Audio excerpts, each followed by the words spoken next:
বাংলাদেশের পাঙ্গাস মাছ বলতে এখন সবাই বোঝে থাইল্যান্ড থেকে আসা খামারি জাতটি, যা ১৯৯৩ সাল থেকে ব্যাপকভাবে ছড়িয়ে পড়ে। অথচ এই জায়গাটি দখল করতে পারত আমাদের দেশের নদ-নদীর দেশি পাঙ্গাস, যেটি স্বাদে গন্ধে বরাবরই শ্রেষ্ঠ।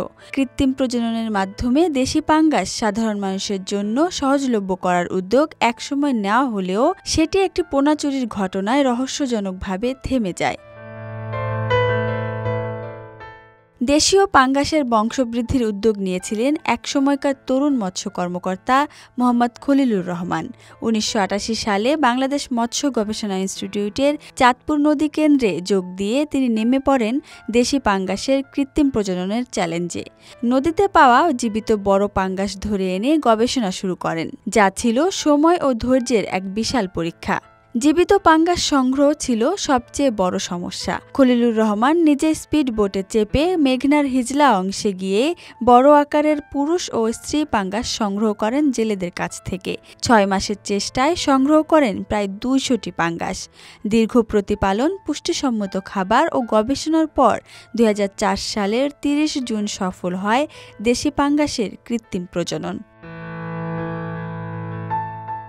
কিন্তু মাত্র ৪ মাসের মাথায় ঘটে অঘটন। গবেষণা পুকুর থেকে সবগুলো পোনা রহস্যজনকভাবে চুরি হয়ে যায়। খলিলুর রহমান জানান, সকালবেলা ঘুম থেকে উঠে দেখেন পুকুরে কিছুই নেই। চিঠি লিখে অভিযোগ করেন, তদন্ত হয়, সব ব্যবস্থা নেওয়াও হয়, কিন্তু দোষী কেউ চিহ্নিত হয়নি।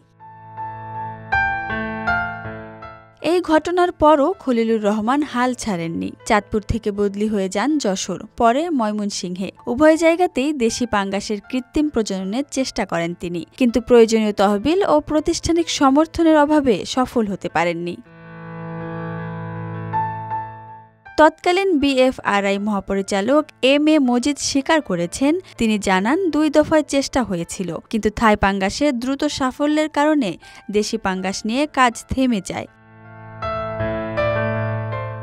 ঠিক একই সময়ে ১৯৯০ সালে থাইল্যান্ড থেকে আনা পাঙ্গাসের পোনার কৃত্রিম প্রজননের দায়িত্ব খলিলুর রহমানের উপরেই পড়ে। মাত্র ৩ বছরের ব্যবধানে ১৯৯৩ সালে তিনি থাই পাঙ্গাসের কৃত্রিম প্রজননে সফল হন এবং দেশব্যাপী চাষাবাদ কৌশল ছড়িয়ে দেন।